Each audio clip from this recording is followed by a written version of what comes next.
Hey hello everyone, welcome to Adhigam Shilp. मेरा नाम शोभना है और आज हम लोग क्लास 7 का जो टॉपिक है हमारा न्यूट्रिशन इन प्लांट्स, इनको हम डिस्कस करने वाले हैं। ठीक है, इससे पहले के वीडियोस में मैंने आप लोगों से क्लास 6 का टॉपिक डिस्कस किया था, गेटिंग टू नो प्लांट्स, पौधों के बारे में जाने, पौधों को जाने। ये दोनों टॉपिक जो हैं कहीं ना कहीं एक दूसरे से रिलेटेबल है, क्योंकि इसमें भी प्लांट्स के डिफरेंट पार्ट्स के बारे में डिस्कस किया गया था। और आज हम प्लांट्स का न्यूट्रिशन जो है, खाना किस तरह से बनाता है, किस तरह से लेता है, इन चीजों को डिस्कस करने वाले हैं। ठीक है, तो ये दोनों वीडियोस रिलेटेबल है। अगर उस वीडियोस को आपने नहीं देखा है तो उसे भी जरूर देखें। चलिए आज स्टार्ट करते हैं आज का टॉपिक। ये जो कंटेंट मैं आपसे डिस्कस करती हूँ ये टोटली एनसीईआरटी बेस्ड है। जो एग्जाम्स में आपके क्वेश्चंस पूछे जाते हैं उन टॉपिक्स को मैंने कंटेंट में लिया हुआ है और उन टॉपिक्स को मैं डिस्कस करती हूँ ताकि आपके एग्जाम्स में जो मार्क्स आए वो अच्छे आ पाए, आप अच्छा स्कोर कर पाए। तो देखिए, न्यूट्रिशन इन प्लांट्स में सबसे इंपॉर्टेंट चीज है हमारे लिए जानना कि प्लांट्स जो है किस तरह से खाना ले रहा है, क्या मोड ऑफ न्यूट्रिशन है। इसके अलावा दूसरा मोड ऑफ न्यूट्रिशन हमारा क्या होता है, एक autotrophic mode of nutrition, heterotrophic mode of nutrition के बारे में, उनमें different examples, heterotrophic mode of examples के अलग अलग टाइप्स। तो इन चीजों को हम डिस्कस करेंगे इन डिटेल, जो कि आपके एग्जाम्स में कई बार क्वेश्चंस देखने को मिल जाता है। तो देखिए, सबसे इंपॉर्टेंट चीज है न्यूट्रिशन इन प्लांट्स के बारे में जानने से पहले कि आप जो हैं ह्यूमन बींग्स हो या फिर एनिमल्स हो या फिर कोई अदर लिविंग ऑर्गेनिज्म हो, हर एक लिविंग ऑर्गेनिज्म, जितने भी लिविंग ऑर्गेनिज्म हैं यानी कि सजीव जितने भी हैं, उन सब को जीवित रहने के लिए, सर्वाइवल के लिए, सर्वाइव करने के लिए, जीवित रहने के लिए किस चीज की जरूरत होती है? उन्हें होती है जरूरत भोजन की, फूड की जरूरत होती है जीवित रहने की। अब ये जो फूड होते हैं इनमें कुछ इंपॉर्टेंट कंपोनेंट्स, कुछ जो है महत्वपूर्ण पोषक तत्व पाए जाते हैं। कुछ इंपॉर्टेंट कंपोनेंट्स कौन कौन से हैं? तो ये हैं हमारे कार्बोहाइड्रेट्स, ठीक है, फिर है हमारा फैट्स यानी कि वसा, फिर है हमारा प्रोटीन्स, फिर है हमारा विटामिन्स और मिनरल्स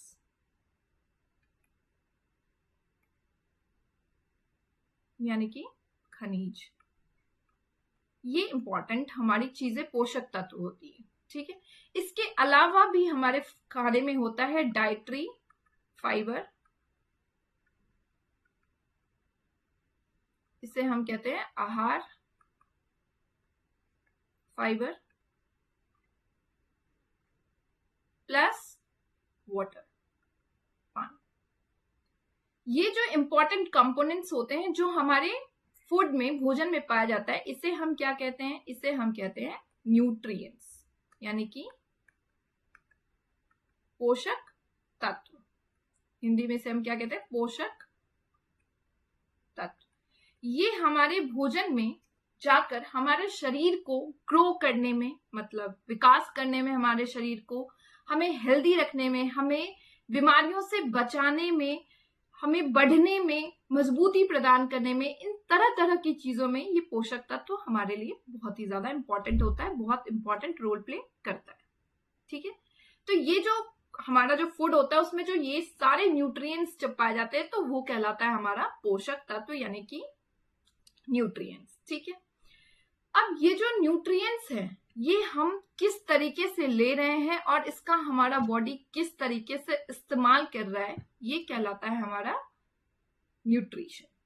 ठीक है, यानी कि हमने जो भी पोषक तत्व को लिया है, इस पोषक तत्व को हम किस तरीके से अपने बॉडी के अंदर ले रहे हैं, क्या मोड है हमारा भोजन ग्रहण करने का, और इसका उपयोग हमारा जो है किस तरीके से हो रहा है, ये हमारा कहलाता है न्यूट्रिशन। ठीक है, अब यहीं से स्टार्ट होता है हमारा टॉपिक। अब ये जो मोड ऑफ न्यूट्रिशन हमारा होता है, ये बेसिकली जो भोजन लेने का, पोषण लेने का तरीका होता है, न्यूट्रिएंट्स को लेने का जो तरीका होता है, ये हम दो तरीके से करते हैं। एक ऑटोट्रॉपिक यानी कि स्वपोषी, और एक हमारा है दूसरा हेटरोट्रॉपिक मोड ऑफ न्यूट्रिशन यानी परपोषी। ठीक है, अब देखिए स्वपोषी क्या होता है। तो स्वपोषी होता है कि भोजन आप इसमें अपना फूड खुद से प्रिपेयर कर रहे हैं। ठीक है, फूड को खुद से तैयार करना। ठीक है, तैयार करना। अब इसमें कैसे फूड से तैयार करें, तो जो भी रॉ मटेरियल आप ले रहे हैं इसके लिए वो क्या हो रहा है, वो आप खुद से प्रिपेयर कर रहे हैं। हेटरोट्रॉपिक मोड ऑफ न्यूट्रिशन क्या है, जब आप अपने खाने के लिए कहीं ना कहीं प्लांट्स और एनिमल्स पे डिपेंड होते हैं, डिपेंड रहते हैं, प्लांट्स या फिर एनिमल्स पे। कैसे, देखिए आप अपना खाना बनाते हैं, ठीक है, या तो आप खाना बनाने के लिए क्या करते होंगे, सब्जियों का इस्तेमाल करते हैं। तो आप किस पे डिपेंडेंट है, रॉ मटेरियल जो आपका आ रहा है, भोजन का जो सामान आ रहा है, कच्चा सामान, वो आप किस तरीके से ले रहे हैं, वो आप प्लांट से ले रहे हैं। लेट सपोज आप सब पनीर बना रहे हैं, पनीर बनाने के लिए आपका जो रॉ मटेरियल, भोजन बनाने का जो कच्चा सामान है, वो कहाँ पे डिपेंडेंट है, आपका एनिमल्स पे डिपेंडेंट है। यानी कि हेटरोट्रॉपिक परपोषी मोड ऑफ न्यूट्रिशन क्या होता है कि इसमें आप डिपेंडेंट रहते हैं प्लांट्स और एनिमल्स पे। ऑटोट्रॉपिक मोड ऑफ न्यूट्रिशन क्या है, इसमें जो भी रॉ मटेरियल होता है वो आप खुद से तैयार कर रहे हैं, और इसका बेस्ट एग्जांपल हमारा क्या है, हमारा प्लांट्स। ठीक है, ये जो प्लांट्स है ये अपना खाना खुद से तैयार करते हैं, इसलिए इन्हें ऑटोट्रॉपिक मोड ऑफ न्यूट्रिशन कहा जाता है। इसके अलावा भी हमारे एक कुछ ऐसे ऑर्गेनिज्म के बारे में हम डिस्कस करेंगे जो कि ऑटोट्रॉपिक मोड ऑफ न्यूट्रिशन के एग्जांपल है। सबसे पहले हम प्लांट्स को डिस्कस करते हैं, क्यों प्लांट्स जो है ऑटोट्रॉपिक मोड ऑफ न्यूट्रिशन कहलाते हैं। तो देखिए प्लांट्स जो होते हैं उनको रॉ मटेरियल, खाना बनाने के लिए जो रॉ मटेरियल्स, जो सामग्री की जरूरत होती है वो कौन कौन सी है, रॉ मटेरियल यानी कि सामग्री। प्लांट्स को खाना बनाने के लिए किन किन सामग्री की जरूरत होती है, कार्बन डाइऑक्साइड की जरूरत होती है, उन्हें वाटर की जरूरत होती है, उन्हें सनलाइट की जरूरत होती है। ठीक है, उन्हें सनलाइट की जरूरत होती है। इसके अलावा उन्हें मिनरल्स की जरूरत होती है। ठीक है, अब ये सारे जो रॉ मटेरियल्स होते हैं ना, इनके जो ये जितने भी रॉ मटेरियल है ये इनके लीफ में पहुंचता है। ठीक है, कहाँ पहुंचता है, इनके लीफ यानी कि पत्तों में पहुंचता है। इसलिए लीफ को जो होता है वो हम फूड फैक्ट्री भी कहते हैं, क्योंकि जितने भी रॉ मटेरियल, कार्बन डाइऑक्साइड हो गया, वाटर हो गया, सनलाइट हो गया, मिनरल्स हो गए, ये जितने भी रॉ मटेरियल उनको खाना बनाने के लिए जरूरत होती है वो पहुंचता है लीफ तक, और फिर वहां से खाना उनका तैयार होता है। अब इनके लिए अलग अलग प्रोसेस है, और ये जो खाना बनाने के प्रोसेस होते हैं वो प्लांट्स के जो हर एक पार्ट्स होता है वो कहीं ना कहीं इन चीजों में इन्वॉल्व होता है। जैसे ये देखिए प्लांट्स का जो रूट होता है यानी जड़, वो लेता है, जड़ हो गया ये आपका, ये वाला पार्ट। जड़ के बारे में मैंने आपको टाइप्स ऑफ जड़ जो होते हैं वो भी मैंने आपसे डिस्कस किया था गेटिंग टू नो प्लांट्स में, तो उनको जरूर देखिए। मैं बार बार इसलिए मेंशन करती हूँ कि आपके दोनों चैप्टर्स एक साथ रिलेटेबल हो जाएंगे। ठीक है, ये वाटर और मिनरल्स यानी कि पानी और खनिज जो है ये क्या हो रहा है, प्लांट्स एब्जॉर्ब कर रहा है, किससे, मिट्टी से, सॉइल से एब्जॉर्ब कर रहा है। ठीक है, सॉइल से ये एब्जॉर्ब करके इनमें होता है एक वेसल्स जो कि पाइप की तरह होता है, ये एक कॉन्टिन्यूअस पाथ बनाए रहता है। ये क्या होता है, स्टेम्स से ब्रांचेस के थ्रू लीव्स तक पहुंचता है, फिर मिनरल्स को लेकर के कॉन्टिन्यूअसली क्या होता है, रूट से एब्जॉर्ब करता है प्लांट वाटर और मिनरल्स को, पानी और खनिज को, और इसको पहुंचा देता है लीव्स तक। ठीक है, यहां हो गया, ये क्लियर है। रूट ने अपना काम किया, स्टेम ने क्या किया कि उसको पहुंचाने का काम किया, इसलिए ट्रांसपोर्टेशन का जो काम होता है वो स्टेम्स का यानी कि तनों का होता है। क्लियर है ये चीज। अब इसके अलावा हमने क्या देखा, अभी हमने देखा कि रूट ने एब्जॉर्ब किया वाटर और मिनरल्स को। ठीक है, यानी रूट का काम यहाँ पे हो गया खत्म, और मिनरल्स हमारा पहुंच चुका है, और हमारा वाटर यानी कि पानी पहुंच चुका है। अब कार्बन डाइऑक्साइड जो होता है वो प्लांट्स कैसे लेता है कि एटमॉस्फेयर, हमारे जो एटमॉस्फेयर में से लेता है। हमारे जो लीव्स होते हैं उनमें छोटे छोटे छेद होते हैं जिसे कहते हैं स्टोमेटा। ठीक है, ये रहा स्टोमेटा। तो ये छोटे छोटे जो छेद होते हैं उन्हें हम स्टोमेटा कहते हैं। आप उसको स्टोमेटा को इस तरह से गौर से भी देख सकते हैं। ये देखिए, ये रहा हमारा स्टोमेटा। ठीक है, तो स्टोमेटा जो होता है उनके थ्रू जो है लीव्स क्या करता है, कार्बन डाइऑक्साइड को ले लेता है जो कि एयर में मौजूद रहता है। ठीक है, अब हमारे जो लीव्स होते हैं उनमें होता है ग्रीन पिगमेंट्स। ये जो ग्रीन पिगमेंट्स यानी कि ग्रीन कलर का होता है हमारा, इनमें जो ग्रीन पिगमेंट्स होती है ये कहलाती है हमारी क्लोरोफिल। अब ये जो ग्रीन पिगमेंट्स होता है ये लीव्स को मदद करता है सनलाइट को कैप्चर करने में। इसकी मदद से लीव्स क्या करता है, सनलाइट को कैप्चर करता है। और ये जो सनलाइट कैप्चर करके इस सन एनर्जी को वो इस्तेमाल किस चीज के लिए करता है, खाना बनाने में, फूड को बनाने में। ठीक है, क्लियर है, ये चीज समझ आया। एक बार मैं आपको फिर से बता देती हूं कि प्लांट्स जो होते हैं, प्लांट्स के डिफरेंट डिफरेंट पार्ट्स जो होते हैं वो हेल्प करता है प्लांट्स को जो है खाना बनाने में। बेसिकली जो प्लांट्स के जो लीव्स होते हैं वहां पे सारे रॉ मटेरियल्स पहुंचते हैं और वहां से इनका काम होता है खाना बनाने का स्टार्ट। इसलिए लीफ को फूड फैक्ट्री कहा जाता है। सबसे पहले वाटर और मिनरल्स जो होती हैं सॉइल में, जो हमारी मिट्टियों में मौजूद होती है, उनको जड़ जो है लेता है, एब्जॉर्ब करता है और उसको स्टेम्स के थ्रू पहुंचा देता है लीव्स तक। ठीक है, अब कार्बन डाइऑक्साइड जो कि हमारे एटमॉस्फेयर में मौजूद है उससे लीव्स में जो टाइनी पोर्स होते हैं जिसे हम स्टोमेटा कहते हैं वो एब्जॉर्ब करता है, वो ले लेता है। ठीक है, अब हमारी जो लीव्स होती हैं उनमें ग्रीन कलर के पिगमेंट्स यानी कि हरी रंग के धब्बे पाए जाते हैं जिन्हें हम इमेजेस में यहाँ पे देख पा रहे हैं। ये कहलाता है हमारा क्लोरोफिल। ये क्लोरोफिल ग्रीन कलर के जो पिगमेंट्स होते हैं जिन्हें हम क्लोरोफिल कहते हैं, ये क्लोरोफिल की मदद से क्या होता है, सनलाइट को जो है लीव्स एब्जॉर्ब कर पाता है, ट्रैप कर पाता है और इसकी मदद से इस एनर्जी का, सन एनर्जी का इस्तेमाल करके वो अपना खाना खुद बना लेता है। अब हमने ये देखा कि ये जो सिंथेसिस का जो प्रोसेस है, खाना बनाने का जो प्रोसेस हमने देखा वो कैसा था, वो पॉसिबल तभी हुआ जब हमारे पास में सनलाइट मौजूद था, क्योंकि सन की जो एनर्जी थी उसी की मदद से जो है प्लांट्स अपना खाना बना पा रहे हैं। इसलिए ये जो प्रोसेस होता है, फूड बनाने का जो प्रोसेस होता है वो कहलाता है हमारा फोटोसिंथेसिस का प्रोसेस। ये मैंने पहले भी किसी क्लास में आप लोगों से डिस्कस किया हुआ है, शायद गेटिंग टू नो प्लांट्स में ही डिस्कस किया हुआ है। फोटोसिंथेसिस जिसे हम हिंदी में प्रकाश संश्लेषण कहते हैं। अब क्लियर है, प्रकाश यानी कि सन, फोटो मतलब कि लाइट, और सिंथेसिस का मतलब क्या हुआ, सिंथेसिस का मतलब खाना बनाना, यानी कि लाइट के प्रेजेंस में खाना बन रहा है। तो वो जो प्रोसेस है जिसमें कि सन एनर्जी को कैप्चर करके खाना बनाया जा रहा है, ये प्रोसेस हमारा कहलाया प्रकाश संश्लेषण, फोटोसिंथेसिस का प्रोसेस। क्लियर है। अब आपने ये देखा कि ये तो इन चीजों का इस्तेमाल किया प्लांट्स ने, और ये जो है फोटोसिंथेसिस का जो हमारा प्रोसेस है ये एक यूनिक प्रोसेस है हमारा। ठीक है, ये हमारे अर्थ पे एक यूनिक प्रोसेस है।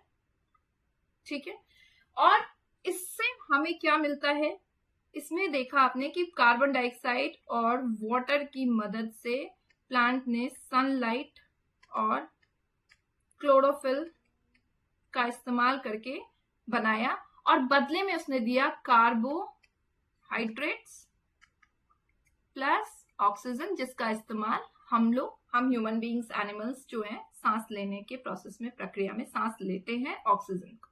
ठीक है, ये तो समझ में आ गया आप लोगों को। तो कार्बोहाइड्रेट्स जो है, इस कार्बोहाइड्रेट्स को आप कह सकते हैं, ये कार्बोहाइड्रेट्स किन किन चीजों से बना हुआ है, ये कार्बन से बना हुआ है प्लस हाइड्रोजन से बना हुआ है प्लस ऑक्सीजन से बना हुआ है। ठीक है, और ये जो मटेरियल इसने यूज किया, कार्बोहाइड्रेट्स जो होता है, इसको वो यूज करते हैं और भी दूसरे न्यूट्रिएंट्स जैसे कि हमारा प्रोटीन हो गया और फैट्स को बनाने में।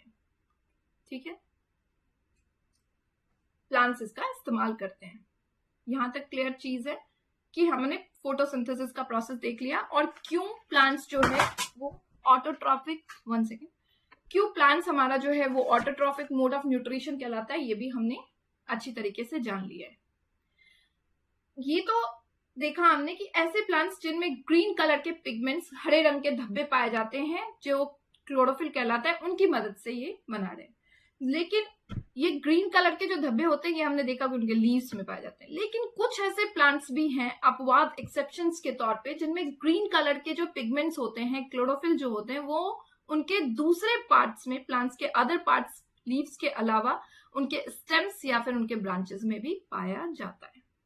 जैसे कि बहुत कॉमन एग्जांपल है आपका डेजर्ट प्लांट्स। आपने डेजर्ट प्लांट्स के बारे में देखा होगा। डेजर्ट प्लांट्स जो होते हैं उनमें उनमें स्केल और स्पाइन टाइप के स्ट्रक्चर्स आपने देखे होंगे, जो कि उनको ट्रांसपिरेशन यानी कि वाटर को लूज करने का जो प्रोसेस होता है, वाष्पोत्सर्जन का जो प्रोसेस होता है, जिस प्रोसेस के थ्रू प्लांट्स जो है पानी को बाहर निकालते हैं, उन प्रक्रिया में उनको मदद करता है। ये जो डेजर्ट प्लांट्स होते हैं, इनमें जो ये ग्रीन कलर के जो स्टेम्स होते हैं, उनमें पाया जाता है फोटोसिंथेसिस का प्रोसेस, वहां पे इनका होता है। ठीक है, ये बहुत ही कॉमन एग्जांपल था कि फोटोसिंथेसिस का जो प्रोसेस है वो आपने देखा था कि फोटोसिंथेसिस का प्रोसेस जनरली लीव्स में होता है, बट कुछ ऐसे प्लांट्स होते हैं जिनमें फोटोसिंथेसिस का प्रोसेस जो है वो उनके स्टेम्स या फिर उनके ब्रांचेस में होता है। डेजर्ट प्लांट्स जो हमारे हैं, जो आपके एनसीईआरटी के बुक में दिया गया है, इनके स्टेम्स में यानी इनके तनों में फोटोसिंथेसिस का प्रोसेस होता है। और डेजर्ट प्लांट्स जो होते हैं उनके लीव्स जो होते हैं उनमें स्केल या स्पाइन स्केल्स टाइप का वो होता है, जो कि उनको वाष्पोत्सर्जन यानी कि ट्रांसपिरेशन का प्रोसेस, जिसमें वो पानी को बाहर निकालते हैं, उनमें वो उन्हें हेल्प करता है। ठीक है, अब ये भी अब तक हमने देखा कि ग्रीन कलर के पिगमेंट्स जो होते हैं, वही उनमें ग्रीन पिगमेंट्स यानी कि हरे धब्बे जो होते हैं, वो उनमें मौजूद होता है क्लोरोफिल, ये हमने देखा। बट अब हम ये देख रहे हैं कि कुछ ऐसे लीव्स भी होते हैं जिनमें हरे धब्बों के अलावा कुछ अलग कलर होते हैं, लेकिन उनमें भी क्लोरोफिल होता है। उनमें हरे धब्बे नहीं पाए जाते, उनमें हरे धब्बों के अलावा भी जो है दूसरे कलर में भी क्लोरोफिल पाए जाते हैं। जैसे कि आपका इस तरह की ये जो एग्जाम्पल है, ये सारे आपके एग्जाम्पल्स हैं। ठीक है, अब कैसे, जैसे कि लाइट ब्राउन कलर का आप देख रहे हैं, काफी रेड अमाउंट में आपको जो है हरे पत्ते देखने को मिल रहे हैं। तो इस तरह के ये जो इमेजेस आप देख रहे हैं, ऐसे जो पत्ते अगर आप देखते हैं अपने सराउंडिंग्स में, यानी कि इनमें भी क्लोरोफिल पाया जाता है। हालांकि ये कंप्लीटली आप कह नहीं सकते कि ये जो है हरे कलर के हैं, हो सकता है ये लाल रंग के हो सकता है ये ब्राउन कलर के हों, बट इनमें भी क्लोरोफिल पाया जाता है। ये एक्सेप्शन है। अब ये तो रहा प्लांट। अब एक ऑर्गेनिज्म एल्गी यानी कि शैवाल है। ये जो शैवाल होते हैं, आपने एल्गी को देखा होगा, ये शैवाल हरे रंग के हमारे होते हैं। ये एल्गी जो होता है इनमें भी पाया जाता है एल्गी यानी कि शैवाल। ये जो एल्गी है इसमें आप देखेंगे इनमें क्लोरोफिल पाया जाता है, यानी कि इसकी वजह से इसका कलर क्या होता है, एल्गी का जो शैवाल का जो कलर होता है वो हरा रंग का होता है। ठीक है, और क्लोरोफिल पाए जाने की वजह से एल्गी अपना खाना स्वयं बनाता है। ठीक है, आपने प्लांट्स का देखा, इसके अलावा दूसरा एग्जांपल आपने ऑर्गेनिज्म में देखा, शैवाल का, जो अपना खाना खुद से तैयार करता है। ये आपने ऑटोट्रॉफिक मोड ऑफ एग्जाम्पल देखा। तो ये अब नेक्स्ट जो हमारा है वो है heterotrophic mode of nutrition. Clear है, हेटेरोट्रॉफिक मोड ऑफ यानी कि परपोषी,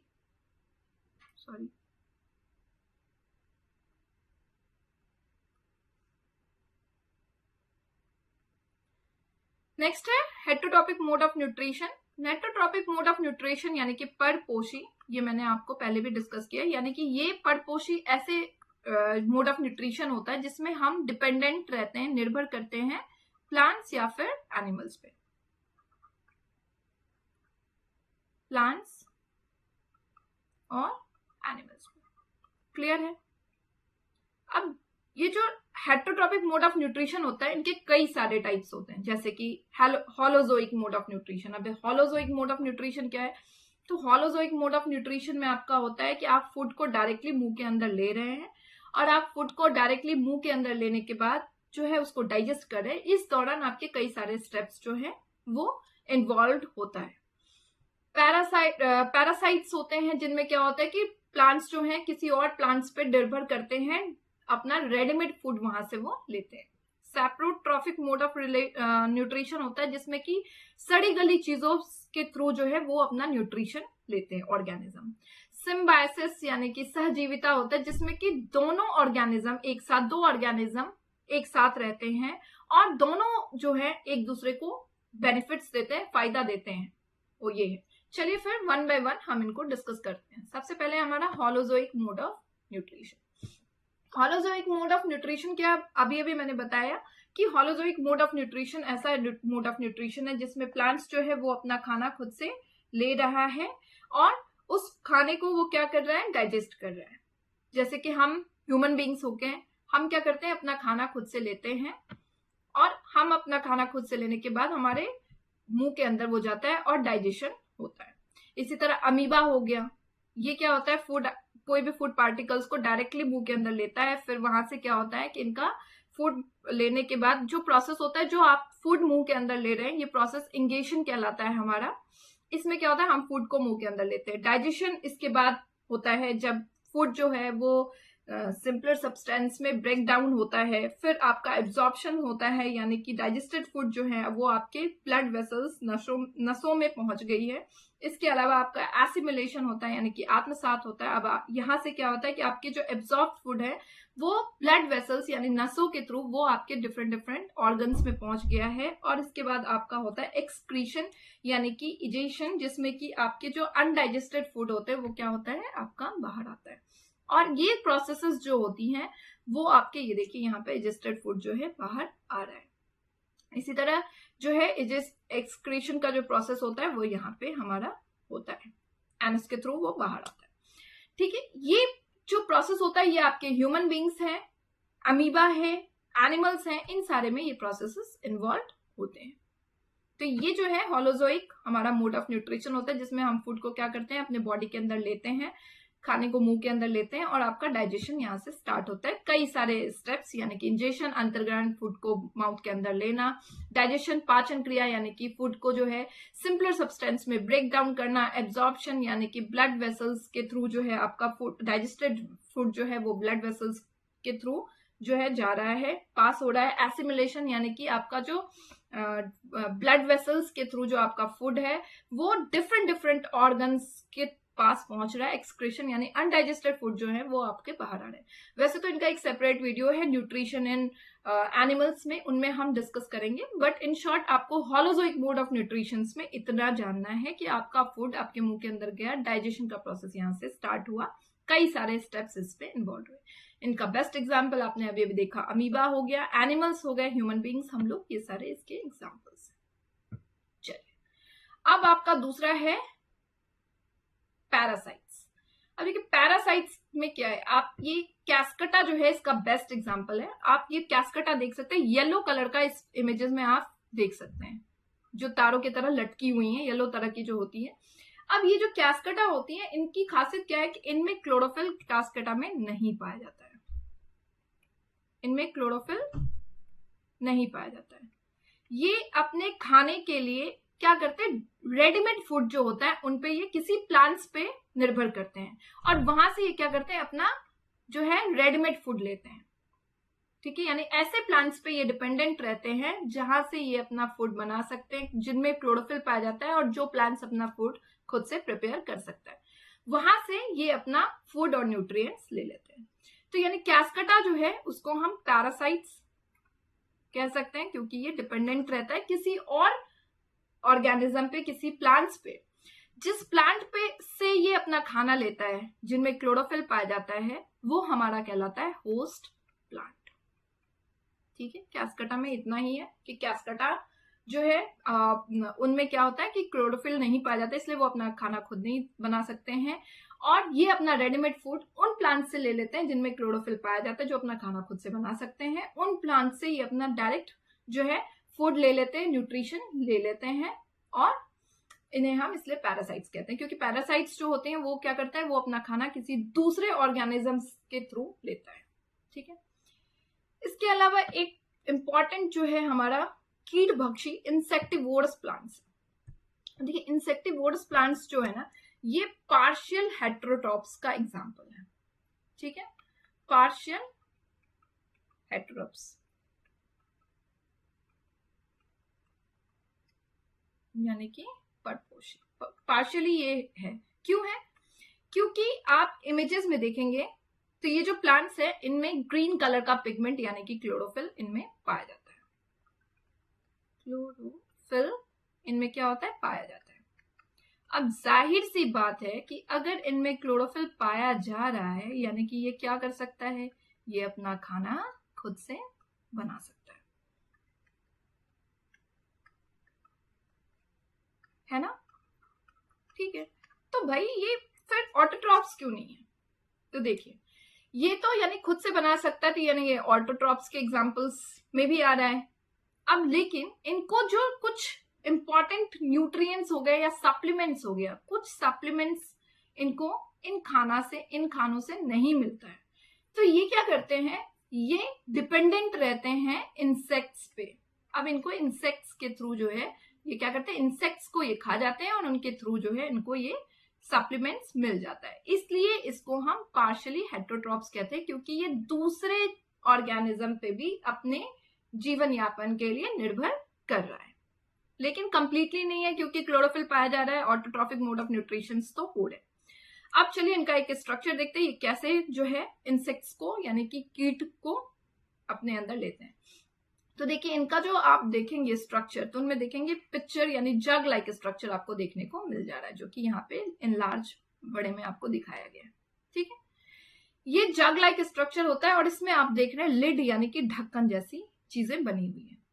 अब इनमें क्या होता है कि इनका जो इनके आसपास में जब इंसेक्ट्स कोई भी कीट आता है तो इनकी जो लिड होती है यानी ढक्कन होती है वो खुल जाती है और इंसेक्ट्स जो होता है इनके अंदर चला जाता है। अब इनके अंदर काफी बाल होते हैं जो कि उनको क्या करते हैं, उलझा देते हैं, कीटों को उलझा देते हैं। फिर ये जो पिक्चर होता है ये डाइजेस्टिव जूसेस निकालने लग जाता है और उसके थ्रू जो है वो अपना इंसेक्ट्स को वो इंसेक्ट से जो इनके सप्लीमेंट्स होते हैं, जो भी न्यूट्रिएंट्स इनको लेना होता है वो ये ले लेते हैं। सिंपल है। इसके एग्जाम्पल आपके इंसेक्टिवोरस प्लांट्स हो गए, वीनस फ्लाई ट्रैप हो गया और सनड्यू हो गया, ये सारे इसके एग्जाम्पल्स हैं। ठीक है, क्लियर है ये चीज?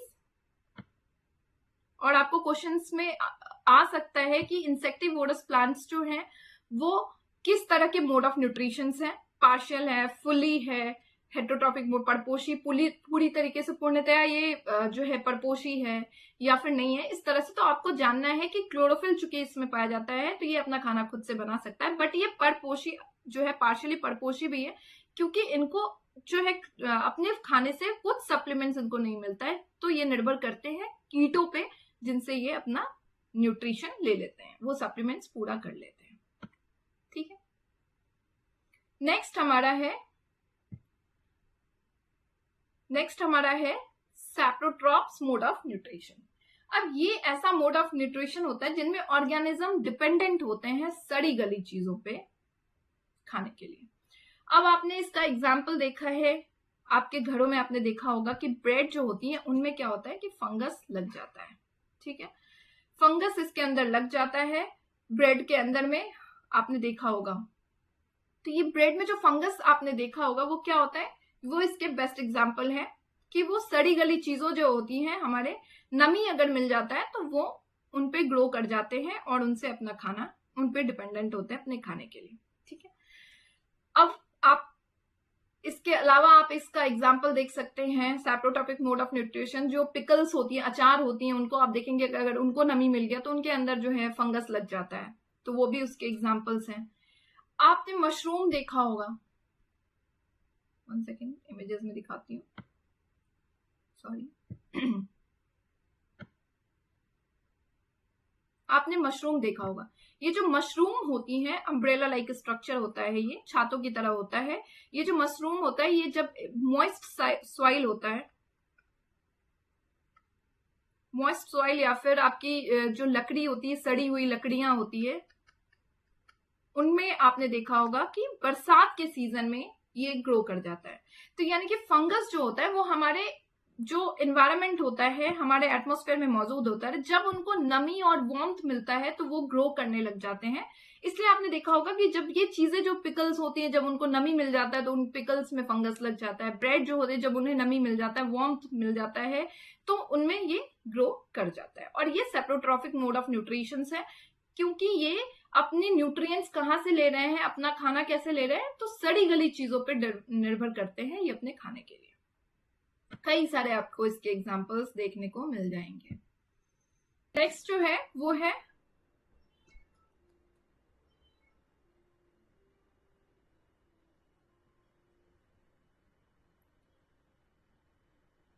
तो नेक्स्ट जो हमारा है वो है सिम्बायोसिस रिलेशनशिप, सहजीविता। इसमें क्या होता है कि दो ऑर्गेनिज्म जो होते हैं वो एक साथ फ्रेंड्स जोन में रहते हैं।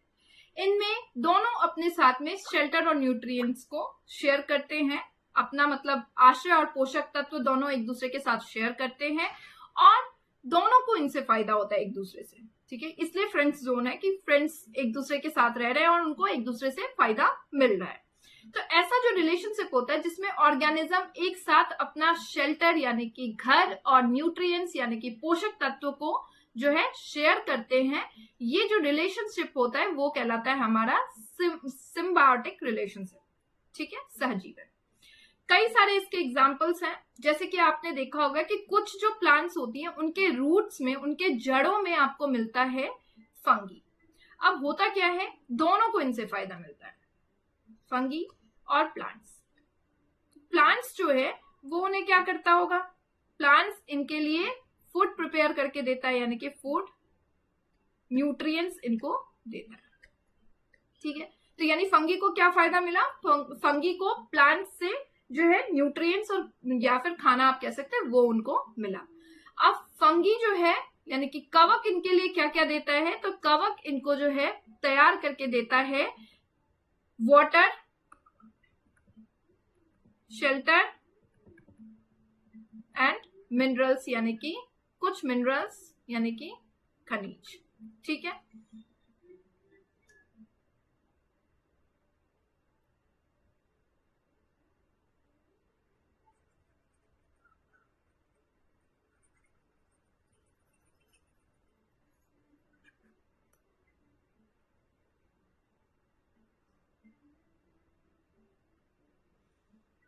तो सिम्बायोसिस रिलेशनशिप जो होता है, तो इनमें क्या होता है कि ये एक फ्रेंड्स जोन वाला रिलेशनशिप है।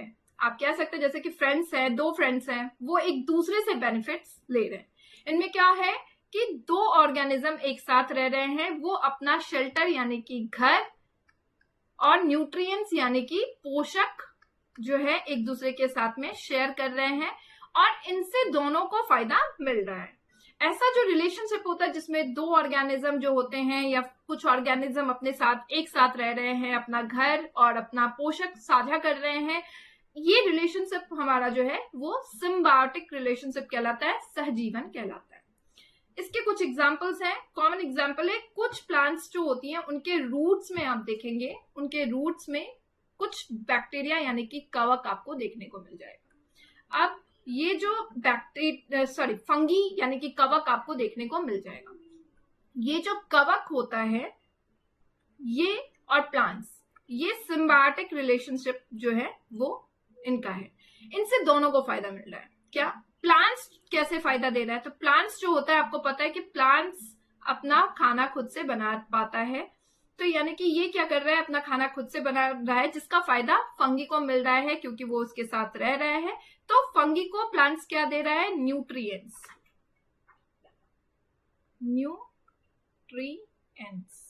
यानी कि भोजन आप कह सकते हैं कि दे रहे हैं। फंगी इन्हें क्या दे रहा है, कवक पौधों को क्या तैयार करके दे रहा है, तो कवक जो है वो प्लांट्स के रूट में रह रहा है और उनको जो है दे रहा है वाटर और कुछ सर्टेन न्यूट्रिएंट्स जैसे नाइट्रोजन हो गया, फास्फोरस हो गया, जिसकी जरूरत जो है प्लांट्स को होती है। तो ये एक सिम्बायोटिक रिलेशनशिप है, दोनों को एक दूसरे से फायदा हो रहा है। चलिए नेक्स्ट एग्जांपल की ओर बढ़ते हैं। नेक्स्ट एग्जांपल हमारा है लाइकन्स यानी कि क्लोरोफिल कंटेनिंग पार्टनर एल्गी, जिसे कि शैवाल हम हिंदी में कहते हैं। एल्गी,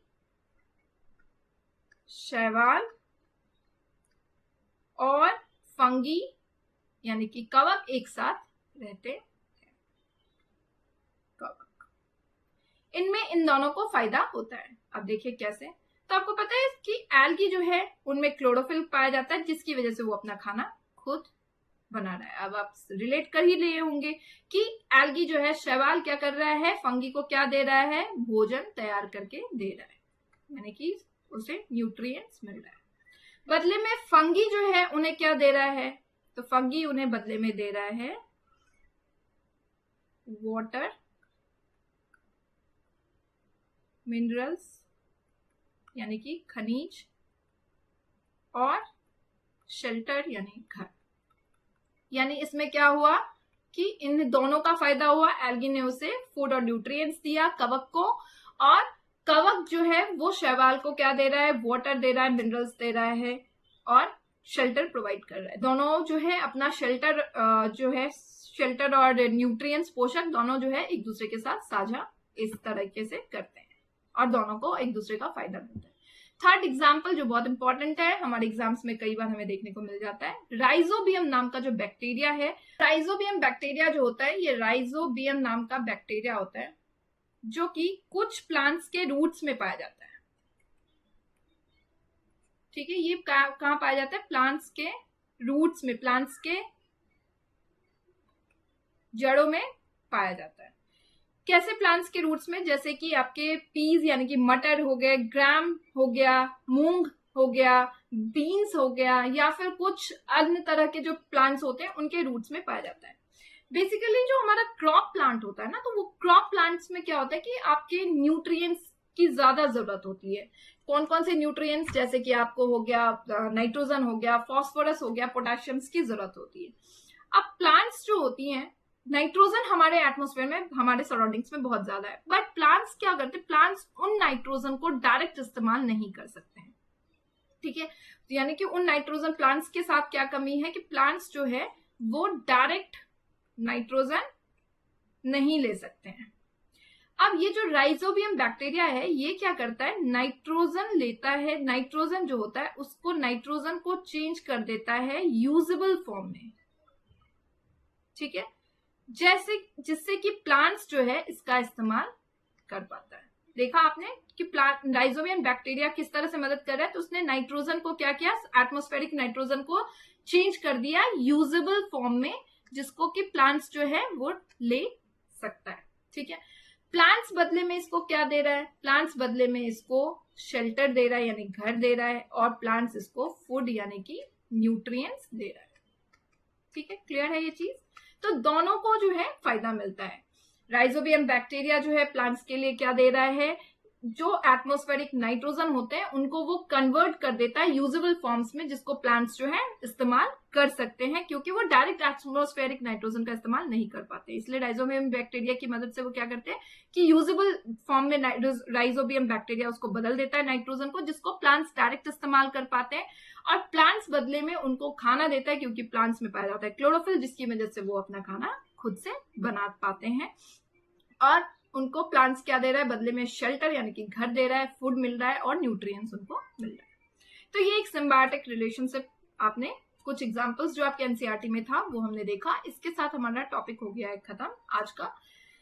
अगर आपको जो है ये जो भी आपके कंटेंट आपसे डिस्कस किए हैं, इसके पीडीएफ आपके फ्री हैं, बिल्कुल आपको टेलीग्राम चैनल पे मिल जाएगा। अगर आपको नोट्स चाहिए तो वो आपके पेज फॉर्म्स में अवेलेबल है, आप कमेंट सेक्शन में मुझे बता सकते हैं, नोट्स के लिए आपको अवेलेबल करा दी जाएंगी।